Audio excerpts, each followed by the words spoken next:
Hair in my mouth. Oh, that's a good way to start the show. We are live. Oh, are we? Yeah. I think you introduced the show with the cat hair. That's good. Good. That reminds me of our daughter-in-law. The first time she took her new baby to the doctor, she had to pick a dog hair out of the baby's mouth. I think that was Kennedy. Well, hello, everybody. We've got Frank and Jill and John and Michael and Sandy and Steve, a very tiny little Easter crowd. So they're not going to hear an important announcement. Oh, Jill got a great roll call. GIF. Oh, It's a good one. I like it. Well done. You'll overcook them. They're already hot. If you sear immediately, you raise the temp to a more cooked level. Oh, I didn't see this. So, John, here's a question. You're supposed to let the meat set. I don't know if there's another term for it, but after you cook it, like a half-hour rest. That's it. Do you rest it before or after you sear it? I know you said a minute or two to cool it, so you don't. But are you doing a full rest, or are you searing it and then resting? I stumped him. How's my dinner going to be ready at 6:30 if you're going to do a half-hour rest?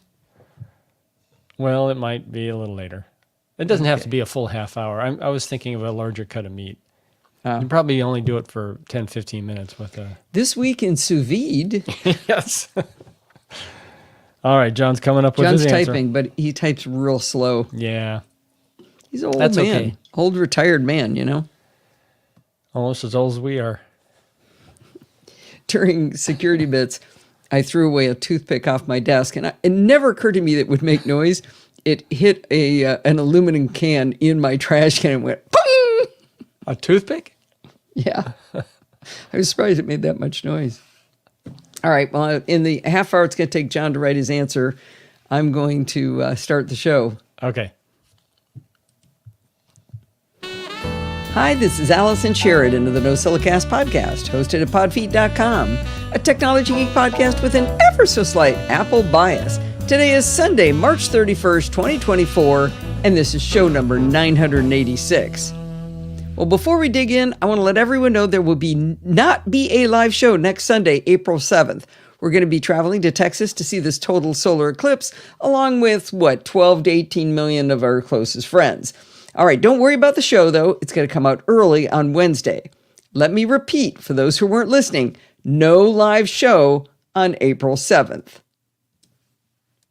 So when you say million? Wednesday, which Wednesday are you referring to? I thought about saying next Wednesday, but depends on when they hear this. I thought they'd be confused, so I just said Wednesday. Today's Sunday, it's on Wednesday. Okay. Isn't there an implication that... It's just, no, I guess that works. You could give a date, but that maybe is too explicit. That's all right. Let's just let it go. Really? It's Easter. Are we gonna let it go? You all right with that? I'm all right. The producer says go. Oh, does he? On that, Stop fooling around. bye-bye. Bye-bye. Where are you going? Oh, you thought I was ready. Oh, you're not ready? All right. Not yet. Copy link. All right. And where are my... There it is. Security bits. Michael has a good point. You said early, so it's the Wednesday before the live show. That's logic. I'll go with that. Right? Right? That's what you meant. I said what I meant. Jeez. Hey, we're coming up on pretty soon. You've got to teach me how to do the live show, Steve.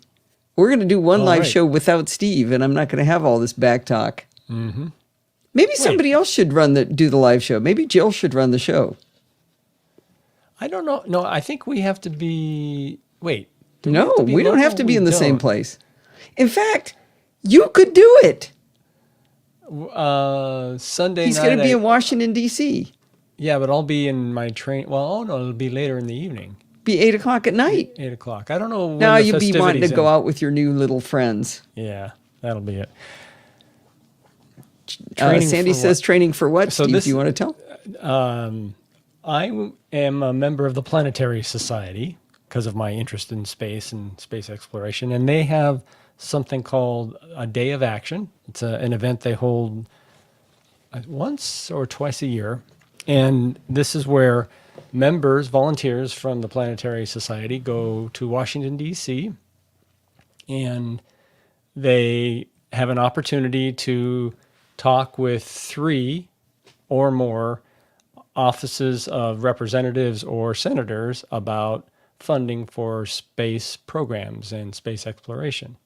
So kind of advocates will be talking to them about what we think the priorities should be, and what support we would be asking from them.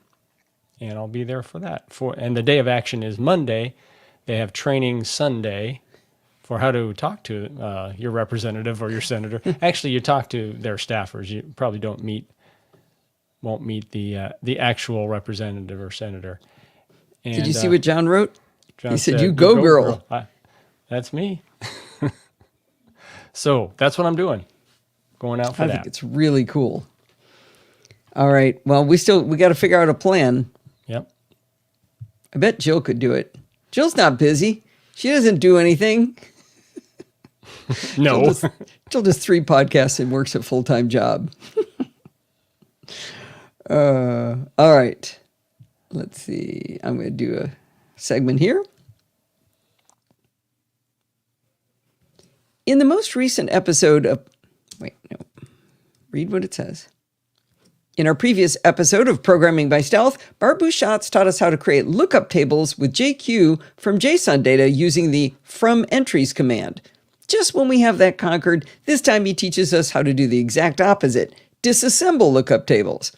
I think it was a really fun lesson because taking data apart, reassembling it in the way you want it, and then putting it back together again is a great way to really understand what we're doing with JQ. I got much more comfortable as I started to recognize the patterns in what Bart was doing. We also get to play with a new data set, the Have I Been Pwned data gathered by Troy Hunt. If you're a data nerd, and I mean really, who amongst us isn't, you'll love this episode too. You can find Bart's fabulous tutorial show notes for this episode and all of the other ones at pbs.bartificer.net. And of course, you can find Programming by Stealth in your podcatcher of choice. Nice IKEA furniture. Good. I don't know why, but I get pleasure assembling IKEA furniture for some reason. We actually fight over who gets to do it. Unless they don't include either a tool. Generally, you can get by without a tool because you got other tools, but a part. If they don't have a part, you lose your ever-loving mind every time, and you're always convinced that they forgot a part. And then I find it. And then I find it. That happens once in a while. No, it'll be like, look in the bottom of the box, and it was like a Ziploc bag that was that little plastic bag that gets stuck to the inside of the box, and then you lose your mind saying you're going to write to somebody has to pay for this. Mm-hmm. All right. John likes it too. Good. I would imagine most engineers do. Not all, but most. Oh, Jill hates it. All right. Let's do another segment here. This week, I'm pleased to tell you that I've created the 3rd in a series of Screencast Online tutorials filled with tiny Mac tips. If you're new to the Mac or even a seasoned user, it's always helpful to learn more ways to become a master of Mac OS. In this 3rd series of Mac Tiny Tips, I use playful and interesting examples to teach you how to master the Mac. Even if...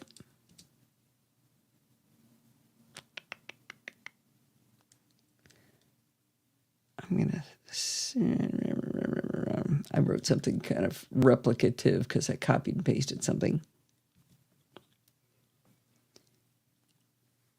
Even if you are a seasoned Mac user, you're sure to learn new tips and even remember ones you'd forgotten about. In this particular tutorial, I teach how to add keyboard shortcuts to menu items that don't already have them in lots of different apps, how to do super advanced spotlight searches, how to paste and match style, how to do how-to browser versions. What the heck is how-to browser version supposed to say? How to browse versions. Jeez. That didn't make any sense at all.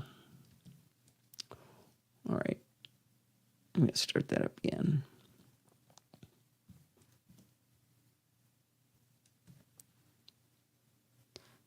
Even if you are a seasoned Mac user, you're sure to learn new tips, and the ones that maybe you'd forgotten about, you're going to remember because you saw it here, or the ones you already knew, you can say, I knew that.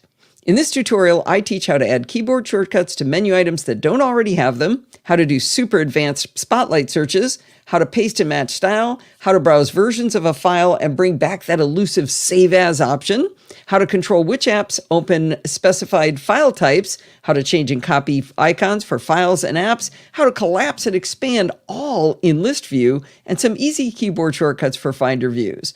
I do want to tell you that Screencast Online is a really terrific tutorial service focused on software for Apple products and operating systems. You can get a free 7-day trial over at screencastonline.com, where you can watch my tutorial and all of the current back catalog. I just realized there's no link to the episode. I need to fix that. To the Screencast Online episode? Yeah. I'm going to have to open Safari, which isn't already open. But the video, I assume there's a link to watch the video, but that doesn't get you to the video itself. Got it. Let's see. Search Sco Tiny Mac Tips 2024.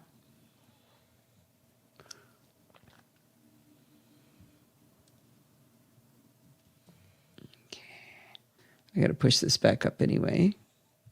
So we'll get it? Yeah.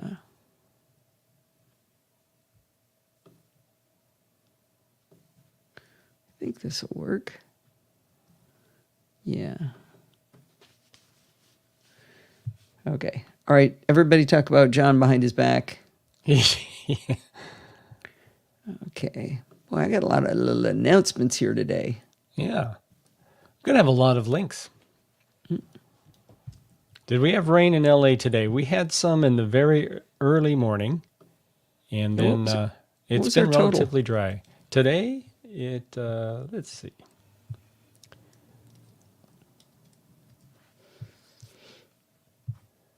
Oh, somebody new's here. Deliblan?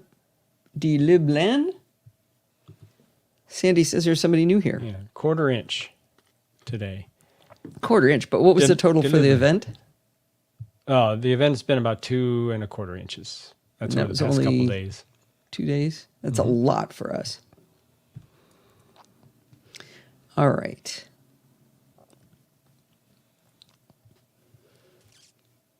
I started listening to the Double Tap podcast recently, hosted by Stephen Scott and Sean Priest. It's a podcast about blind accessibility, and it's fantastic. The two gentlemen, and they would suggest I'm using that term loosely, have simply fabulous voices.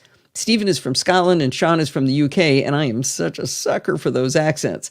I also really like the show because there's a warmth in the way they approach the world, along with lots of good-natured ribbing and self-deprecation. On a recent episode, I heard them mention CSUN's Assistive Tech Conference, and so I wrote to them before the conference, introducing myself, telling them how I talk about accessibility on a mainstream show, and asking them if there were maybe any interviews they'd like me to get for their show. Stephen and I got on a call together to discuss how we could have some fun collaborating, and a friendship was born. The next day, Stephen and Sean had me on their show. Their website is woefully behind, not their fault, but that means I can't give you a podcatcher agnostic link to the episode that I'm on. I can link to it in specific podcatchers like Overcast and Apple Podcasts, which are both in the show notes, but it might be more listener friendly to have you search for the Double Tap podcast in your podcatcher of choice and then look for the episode from March 20th. It's an hour long, and I come on right around 29 minutes into the show. They're also going to be playing some of the content that we've created from CSUN on their show, so that's going to be fun too. I had a really good time talking to them, and like I said, the show is fantastic, so I hope you check it out. Hope you'll check it out. I hope you check it out. Well, that works. Okay, and there's a typo. Where did I see that typo? It was a hyphen. Where'd that hyphen go? Self-deprecation should not be 2 words. There it is. Come on, you can do it. There we go. All right. Finally. Oh, this is going to be really self-serving. Sienna's debuting with her first tiny tip.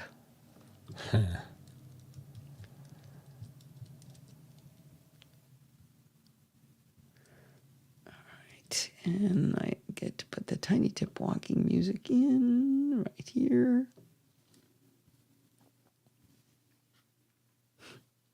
Thank you. We think Sienna's cute. Here we go. All right.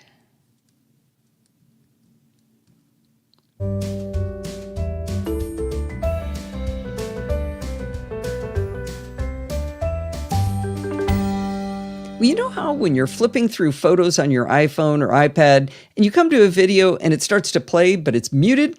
I think we'd all agree that it's a good thing that it defaults to muted. But when this happens to me, I don't want to miss anything. So I don't fiddle trying to hit the on-screen mute button right away. Instead, I frantically find the pause button, and then I try to grab the vertical video slider to get the video. Why does it say vertical? It's supposed to be horizontal. How much is just the slider? The video progress slider, I guess that's what it'd be. That didn't make any sense. Scrubber. Yeah, that's the word. Scrubber. Video progress scrubber. Okay. Actually, I'm going to check something here. Check it out. Yeah, that's pretty good. All right.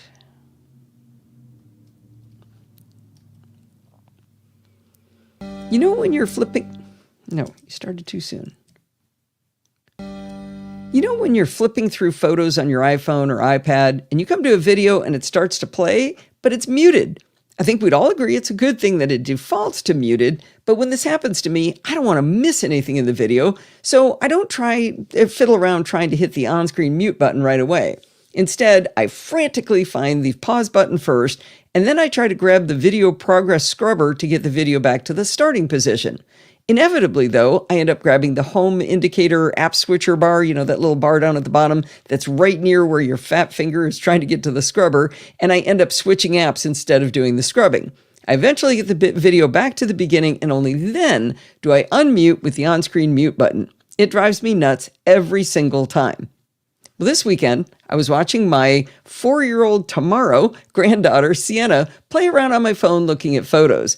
She got to a video that was muted by default, and she instantly hit one of the volume buttons on the phone, and the video unmuted. I have had every single iPhone ever made. I've done every operating system, and I did not know you could do this. Sienna is hard of hearing, and I think volume up for her is an instinctive move on her part, but she sure did school me. I hope you like her tiny little tip on a quicker way to unmute on your phone when watching videos on iOS. By the way, she also takes a wicked selfie. Yes, her birthday is April Fool's Day. She is such a crack up. Oh, this is Ian. D-Lib Ian. Yeah, I thought that was an L, but I think it was, because I looked real close. I had the little curl of the L. I think, did you change it, D-Lib Ian? Is that Ian Princeton?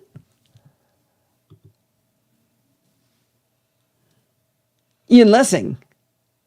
There we go.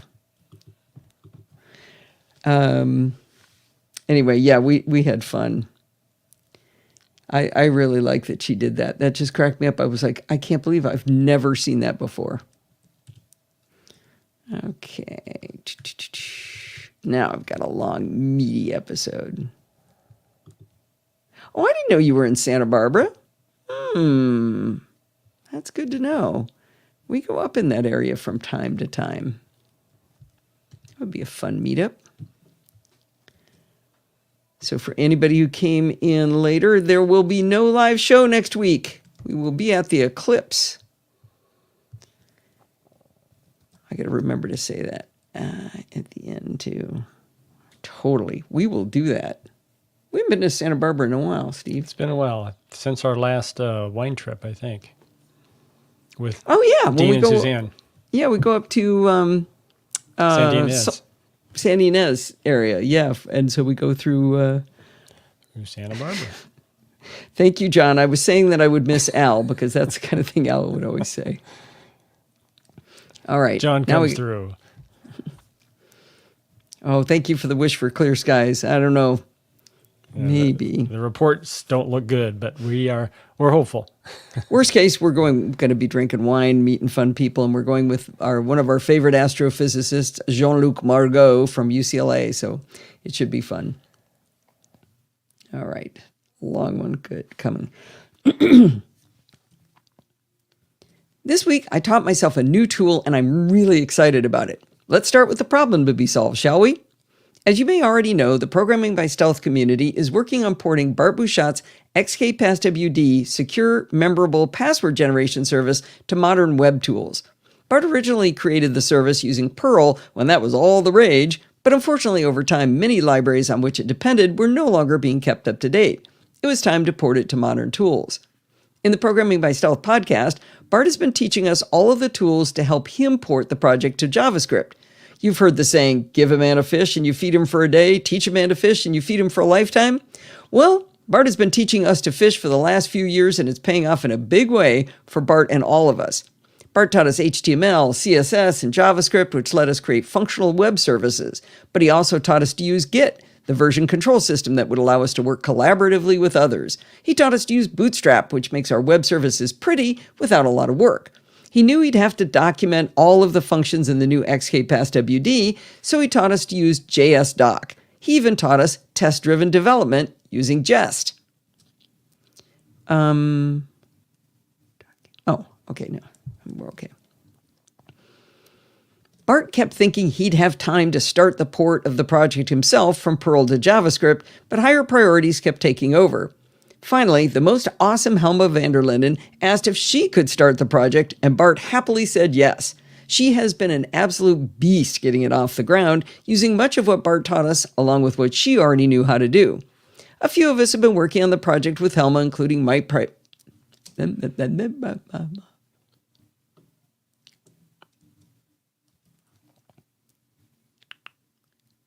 A few of us have been working on the project with Helma, including Mike Price and me. I've done some HTML layout work to make it more responsive, and I've found a few issues with accessibility, which we collectively fixed. I'm also pretty good at breaking things, so I've gotten quite good at posting issues to the repository in GitHub for Helma to fix. This week, Helma mentioned that she was going to start working on a user guide for XKPassWD. Clearly, Helma's time could be better spent on all that heavy lifting, so I asked her if I could write the user documentation. I fancy myself a pretty good writer. I better be, since I write around 4,000 words per week. On top of that, I actually really enjoy writing. One of the reasons I wanted to take it on was that I'd seen some delightful documentation recently that was made with a tool I didn't know how to use. I had been looking for an excuse to learn that tool. The tool is called MKDocs from I'll get it. No, the tool. Let's not mess up the name of the tool.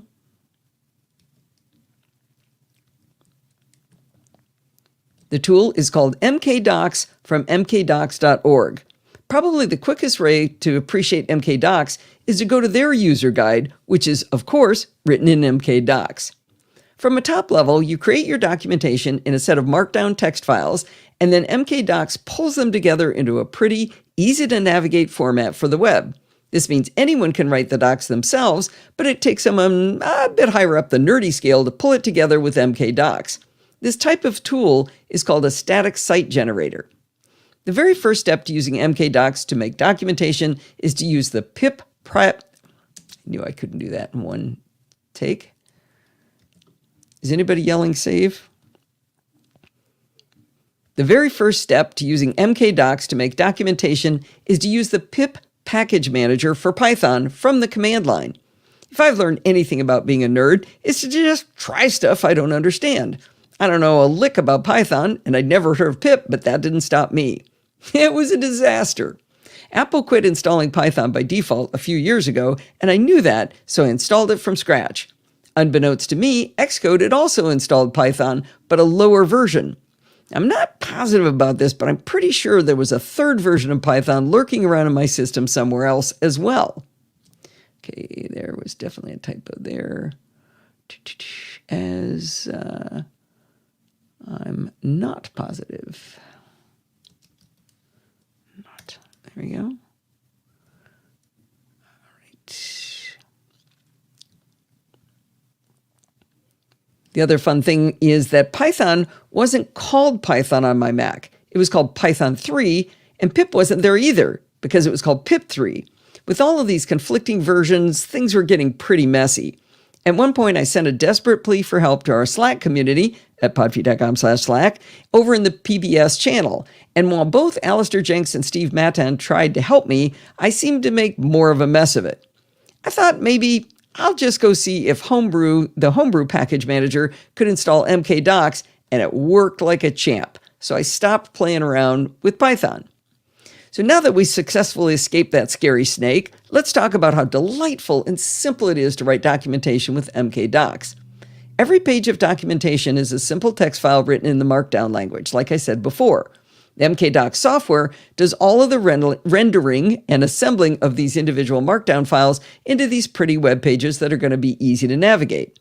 For our documentation for XKPassWD, I created the following pages: About, Help the Project, Home, the RB Dragons, User Guide, and XKD and XKPassWD.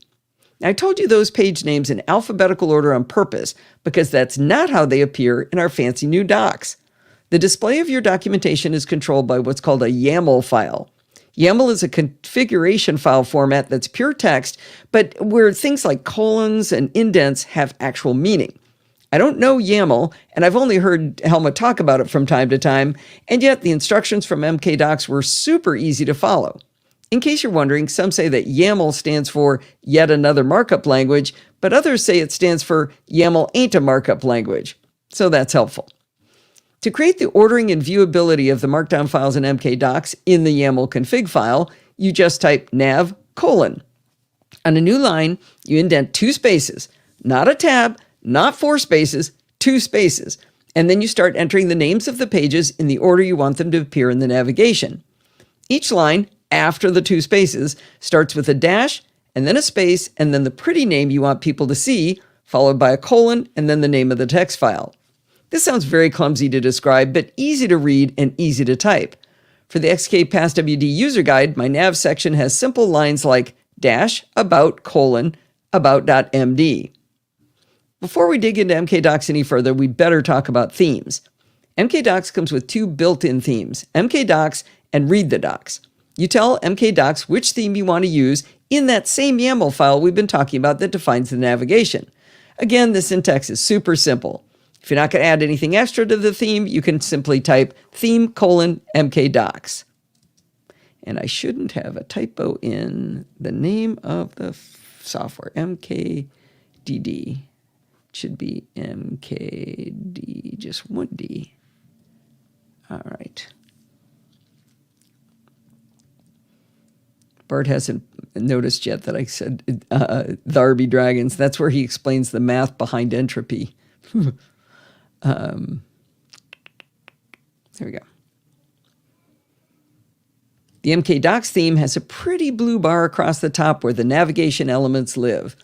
Almost immediately, I realized that having 7 pages in the navigation bar was going to be completely untenable. On small screens, it would collapse to a hamburger menu, but it still wasn't very user-friendly. The Read the Docs theme is much better for documentation with a lot of separate pages. Instead of navigation across the top, this theme uses a left sidebar. I really like how this element works in mkdocs. The name of each text file is listed on the left side in the order you entered in the nav portion of the YAML file. More importantly, if you use headings in your text files, each page in the sidebar can be expanded to show the internal headings. Clicking on a heading jumps you immediately down to that section of the file. It's like an automatically generated navigable table of contents with close to 0 work on your part. While I love the navigation and usability of the Read the Docs themes, the colors don't really blow my dress up. The sidebar is super dark and menacing looking. I started looking for new themes, and I found a list of awesome themes and plugins on a repository run by the mkdocs folks over on GitHub, so I decided to install them using Homebrew. And that's when the real madness of Python began. It turns out that the themes for mkdocs are only available through pip. I beat pip into submission, and I got it to work to install the themes I wanted to try out, but mkdocs kept saying, those themes don't exist. As Helma is my witness, we had a Schrodinger's cat problem going on. I finally had found an explanation online. MKDocs installed via Homebrew simply can't see any plugins you download via pip. The only solution was to try to get a Python installation of my MKDocs working. After literally 2.5 hours of Helma and me fighting with multiple versions of Python and pip and problems with path and inconsistencies of error messages, we threw in the towel. But I came up with a good rationalization for giving up. Everything about XKPassWD is open source, and we welcome contributions from the community. That's really what we're all about. If I want people to help with the documentation, it would be just plain mean to make them have to go through the agony of dealing with Python and pip to install a custom theme. Now, if you think I'm just complaining because I'm new to the installation of Python, even though I did have Helma helping me, I can prove it's not just me. There's even an XKCD cartoon documenting the nightmare I experienced. So Helma and I decided that I'm just going to stick with the built-in Read the Docs theme. We can still affect styling using CSS, cascading style sheets. To tailor the docs, I merely had to create a directory in the project called docs_dir, and then create a file inside that directory called style.css. I then needed to add a configuration to our little friend the YAML file to tell it to go look for that CSS styling.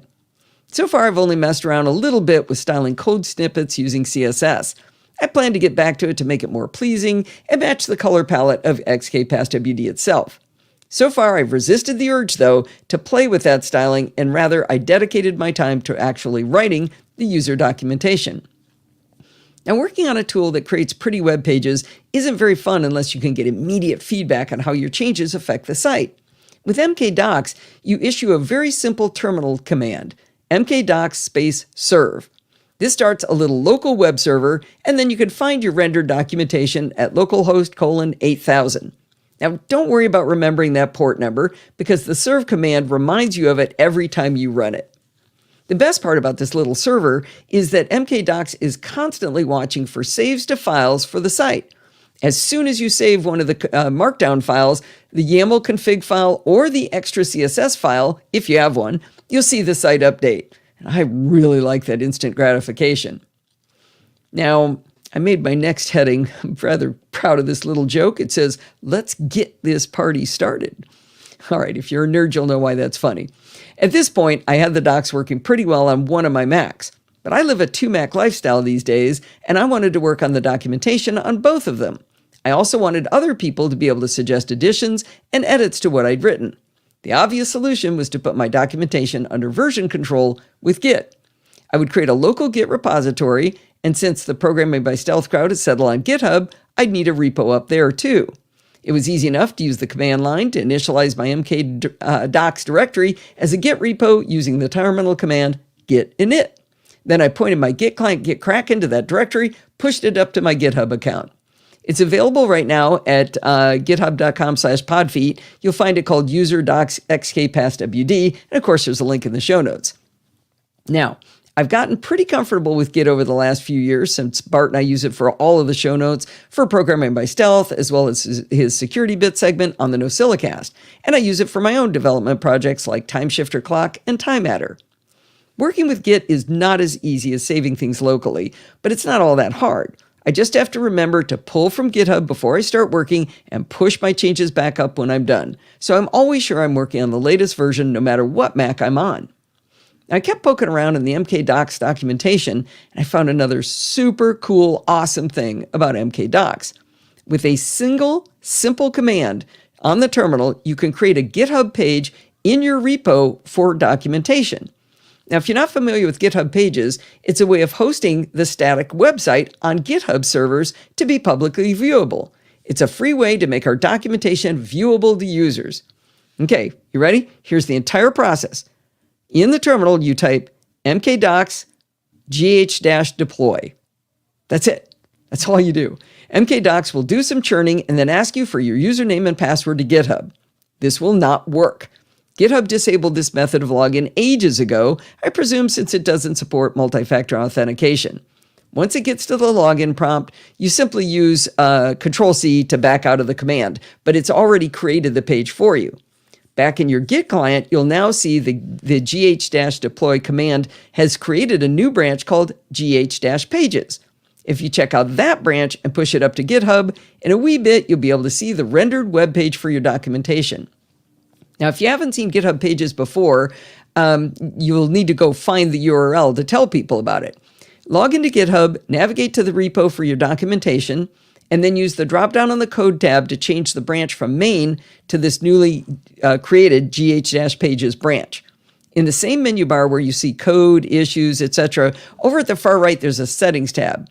In the left sidebar, now you should see near the top, your site is live at, and a URL that starts with your username.github.io, followed by the name of the repo. So for our XKPassWD documentation, it shows that the page, you can view this amazing documentation now yourself. It's currently available at podfeet.github.io/user-docs-XKPassWD. And of course, there's a link in the show notes. Now, don't memorize that location for XKPassWD, but you can use it for now, because we'll probably be moving this into the Bartificer org eventually to make it part of the XKPassWD family. I started it in my own repo so I could demonstrate it to Bart and Helma without borking anything up in Bart's organization. I presume the URL will change when we move it, but you can view it at my repo for now. Now, you get a couple of other cool things for free when you create documentation with MKDocs. It automatically adds search capability for the site. It works reasonably well, but I've seen it not return any search results at all, and later find the exact same things from the same search later. But hey, it comes for free. Another feature of MKDocs is a Next and Previous button at the bottom of each page and at the bottom of the left navigation sidebar. It might not be that useful for this kind of documentation, but it can be super handy if you've got sequential documentation, like a tutorial. If you're a fan of keystrokes, you can set them up in the YAML file. It's part of the theme section, and the tutorial on MKDocs gives you the format and some examples. It suggests keystrokes for help, next, previous, and search. I don't quite understand the format, but I copied it and pasted it from the MKDocs documentation, and it worked. However, as I was writing this up, I went to test the keystrokes, and they did not work. I was very confused, and it took a lot of searching on the interwebs before I figured out why. Some themes don't support shortcuts, and the Read the Docs one is one of those themes. I thought I was losing what little was left of my mind because I swore it used to work, but I had been using the other default theme, MKDocs, when I first tested it. All right, the bottom line is that I'm thrilled with MKDocs and how easy it was to make beautiful documentation with it. It's a smidge nerdy, but the instructions are super clear and easy to follow at mkdocs.org. Well, except for that Python pip nonsense. But I got to tell you, I can't really call a bottom line just yet. That evil temptress Helma just sent me links to several more static site generators to try out. Some of them look even prettier, so now I'm going to go down the rabbit hole of trying them all. The good news is that they're all JavaScript, not Python, so maybe I can have more fun with themes. You might think that changing horses right now after all this work, having to do it all over again would be a big problem. But remember, the real work is writing the documentation itself. The reason Markdown is such a powerful tool is that it's completely portable because it's just plain text. This means that after I figure out these other static site generators, I can simply plop my Markdown documents into them and see how they look. Who knows, maybe I'll come back to my first love, MKDocs, but I want to test these other options before settling down. I'm really excited about this, as you can tell, so stay tuned for more fun about how to create pretty documentation. Ian's already forked your user docs XK password repo. Good. Good. Awesome. It's all forked up now. It's all forked up. Oh, so Ian's been to Python hell. Yes, he has. He was talking about it. Oh, Ian, I did that VENV virtual environment thing too. That was supposed to save me, but no. I don't know. Did you like my "Let's get that party started" joke? Yes, I put the spelling in there just to make sure people saw that. Just compile a group of people. And Joel is reminding you appropriately to save things. Oh, I should save some and chapter marks. Oh, that's can't miss that one. Yeah, yes, I can. As it turns out. All right, it is time to go back to CES. Yes. Wait a minute. Remember that? Wait a minute. Did I move the wrong one? No, Oh, this no, is the we're one doing you a Cara this time. Yeah. Another long show. Now I can see why you pulled that other one. Yeah. Okay, and now, I got to go to my desktop. That's a CSUN one. No, Nope, that's a CES. CES one. Okay. Oh, and Satechi's waiting in the wings too. Mm-hmm. I'll probably use quite a few next week. We'll see. All right. I think I'll give a little bit of an intro.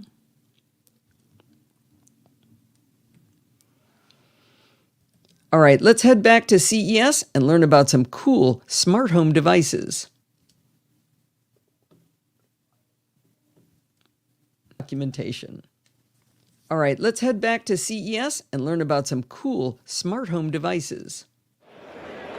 I really like the Internet of Things. I've got my house is littered with them, but I won't buy anything that's not HomeKit compatible. And I've heard a lot of people talking about a company called Akara, and I found Jennifer Biana-Gelman here at the Akara booth, and she's going to kind of do us a quick walkthrough of the HomeKit compatible devices. And of course, they also work with Alexa and Google and do the IFTTT thing, right? Yes, definitely.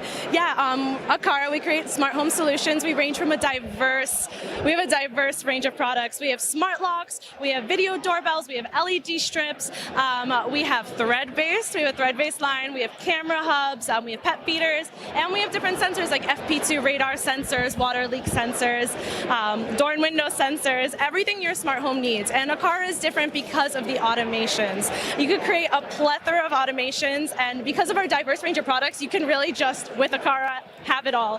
For example, our Camera Hub G3 and our G4 video doorbell, they use AI facial recognition. So if your daughter walks into the room and the G3 recognizes that, the LED strip will turn her whole room pink. Or with our FP2 presence sensor, if you walk into a room and the presence is detected, the lights turn on. When you leave, the lights turn off, which saves you so much energy and money on your energy bills. And I got to tell you, my favorite automations are the ones I'm not telling it what to do.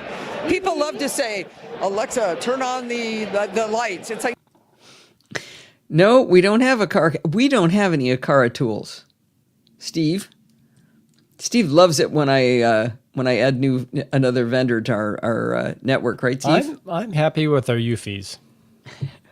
They're but pretty maybe good. we need I don't know. Well, we've got leak sensors. I'll find something that they can sell us. I think we got the pet feeder. Yeah, EUFY. Is it? Not PH. Oh, not PH? Yeah. Let me fix that. What leak sensor? Whose leak sensor is it? Is it Ring? We have two types of leak sensors. Do we? Yeah. No. Yeah. No, they're the same vendor. No, you don't know about one of them. It's up in the attic. No, but the one in the attic is the one I remember. Where's the second one? Water heater. Water heater? And then we have one under the kitchen sink. Okay, so there's three. I knew about two of them. Yeah, we have three. Whose are they? Oh yeah, we need Govee too. I want some Govee stuff. Oh boy. Eufy Akara, I knew the vendor name started with a vowel. All right. It's going to be a little bit longer plug, but it's because so many people did wonderful things. Wait a minute. Wait a minute, what? Where are you? I'm at support the show. Oh, okay. All right, here we go. Last week, I talked about doing my taxes and finding out I actually lost money doing the podcast, and I suggested it would be swell if more people chose to donate to the show using Patreon. What I didn't expect was that listener and good friend in real life, Lynn, who's already a generous patron of the Podfeed podcast, I didn't expect that she would increase her pledge. She's already helping to shoulder the load. Of course, I accepted her generosity. And then darn it if Mike Price didn't do the same thing, doubling his Patreon pledge. Like so many others, he contributes in so many ways it seems criminal to take his money, but I'll also graciously accept his money. Then listener Emmy became a new patron of the show by going to podfeed.com/Patreon and pledging an amount of currency, of her own currency, that reflects the value she finds in the material we produce. She was also very, very generous. Now, she was playing right. See, she wasn't contributing before, and she started contributing. That was what I was trying to get happen. But then both longtime donors, Janet Chesney and George from Tulsa, sent in PayPal donations to help out even more. I thank Lynn, Mike, Emmy, Janet, and George for their support. I hope those of you who have not yet started supporting the show will consider helping shoulder the load, like I said, to make the shows we produce here a success. Do you want me to fix that more? Yes, actually, I think I changed something else, so I'm going to need to push up, but thank you. It was MRE, right? MRE, right. Yeah. Meals ready to eat. The meal's ready to eat? No, MRE is meals MRE is an ready. acronym for military rations. Meals ready to eat. Oh my gosh, Jill, that's actually really good. Yeah, it's That really there is like no frigging way I could miss that. That's a good one. Wow. Yeah, I've heard a lot of love for Akara too, Ian. That's kind of why I was excited to talk to them. I didn't know that's what MRE stood for. I think that's what it stands for. Okay. I'm Jill, sure all Jill week. confirms. Yeah, save that one. Save that save GIF. Yeah, save that save GIF because we got to show it to Kevin. He Yeah. just does a block of text that fills the whole channel, Yeah. but sometimes I don't notice it. This one you can't miss. This is recursive. Can I stop it though? No, I can't. No. I think Oh, no, if I leave it and then come yeah, back. put your cursor outside. Yeah. Actually, I need you to modify that to make it say save, chapter mark, save, chapter mark, save, chapter mark. All right. Right before security bits, I snuck in another thing. You could make one. That's good. Caesars? Like a Caesar salad? All right, here we go. Whoop. You're about to hear security bits, and in this installment, you'll hear Bart and me discuss at length a backdoor that was found in an open source library called XZ, or as he said, XZ. After we recorded, I was fooling around on TikTok, as I often do, and I found a wonderful video by a guy who goes by the name Nate, where he explains that nerds saved the internet this weekend, and it's all about the XZ backdoor. I put a link in the show notes before the security bits section so you can watch it. It's absolutely glorious. The guy does a great job of explaining it, but talks about how nerds save the internet. I loved it. All right. Security bits jingle. And then over here for security bits. Let's see, I'm going to put me up here. We had the weirdest failure on Chit Chat this week. We were chatting along halfway through the show, 3/4 of the way through the show, and all of a sudden Bart's video froze on my end and his end. And then like 10 minutes later, he disappeared from audio and then came back on his Bluetooth headphones instead of his big boy mic. It was very strange. Never seen that before. How did you resolve it? I think he ended up having to leave Zoom and go back in. Okay. Yeah, it was a big mess. Oh, let's give you a plink. Plink. There we go. Okay, let's see, get rid of me there, get rid of him there. I think that looks good there. Whoop. And then take this and move it straight up. Let's see, these two.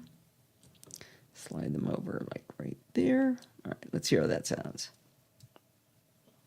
I loved it.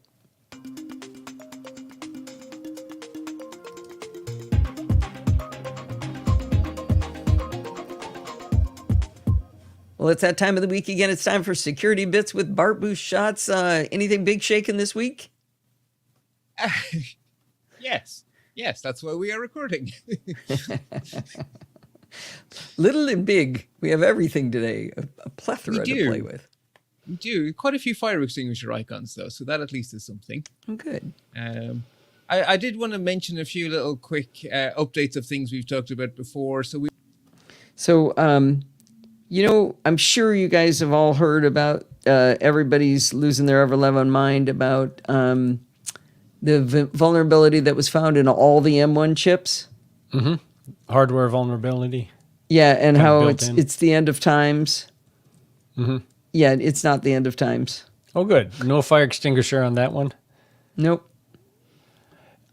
Nope. There was a time when you didn't have these little icons for a while, right? Or have you always had? Yeah, in security bits where Yeah. the emoji. Emojis, yeah. Yeah, it was a UTF-8 encoding problem. Oh, he even has a legend for him now. I don't Oh, he's remember had that all along. Has he? Okay. Haven't Yeah. noticed it. Now, not in the legend is he used a double exclamation point on one of these. Ooh. It's a big See if I can alert. find it. It's actually a Telegram problem. Ooh, don't click allow. Oh, is that where he used it? If this happens to you, don't click allow. The recent Okay. MFA bombing attacks targeting Apple users. Okay. Krebs on security.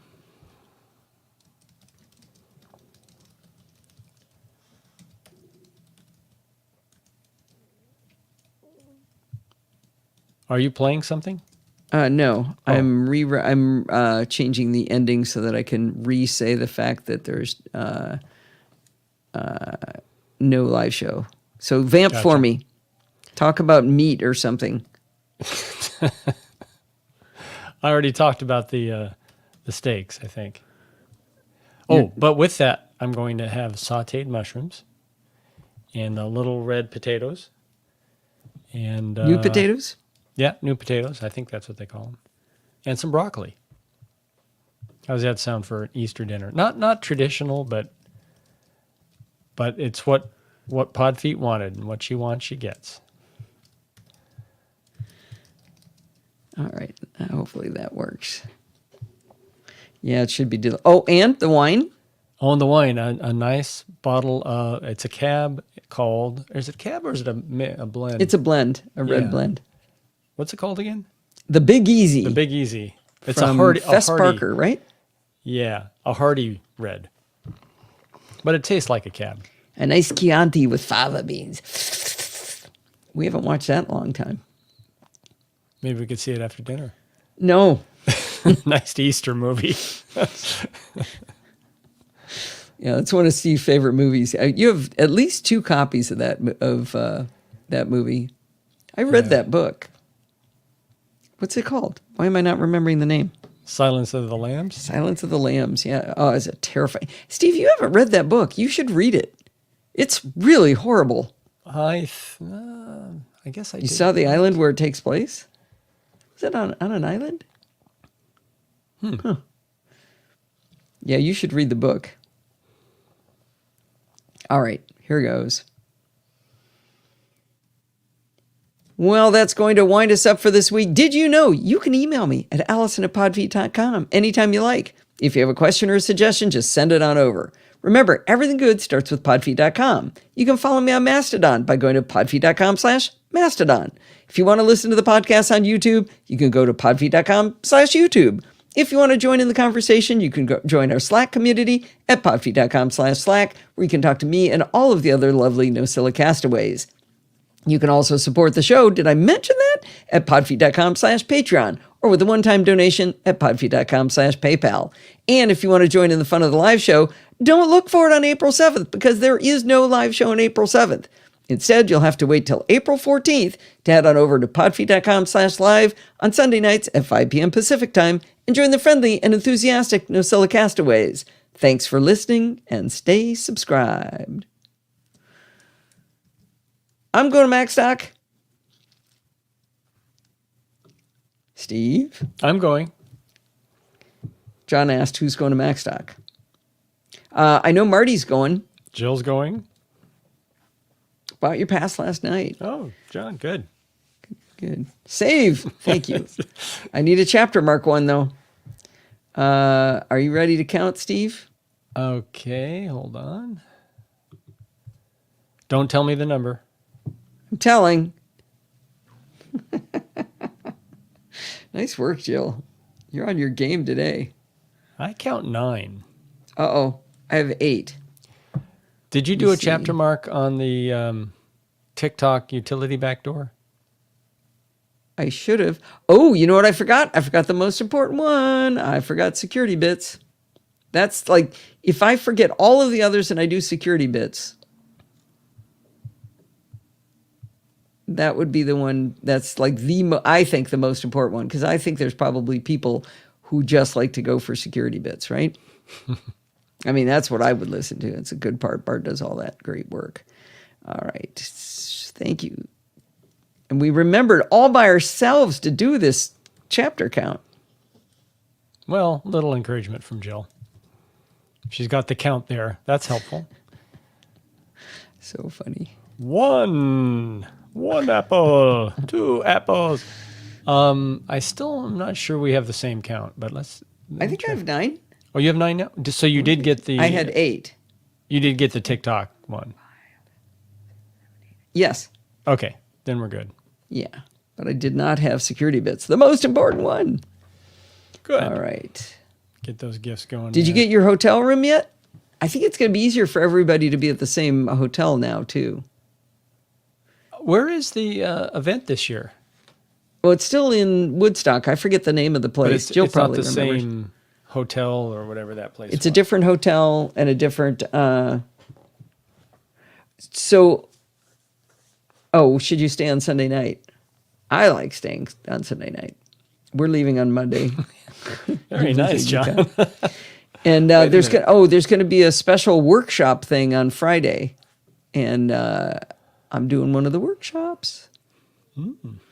Yeah, Jill's already like written her presentation and everything. I'm just like, I got the hotel room and stopped. I'll think about that like in July or something. All right, I think I am done. I think you are. Just ready in the nick to- of time. Yeah, I'm ready to spare. start uploading the podcast, which I probably shouldn't do while I'm trying to do video. Yeah. All right. Everybody, thank you for coming. Happy Yeah, Easter. thank I'm you going to all. let that class out on time. I'll be lonely on Wednesday recording all by my little self. Have fun, everybody. Bye, Rose.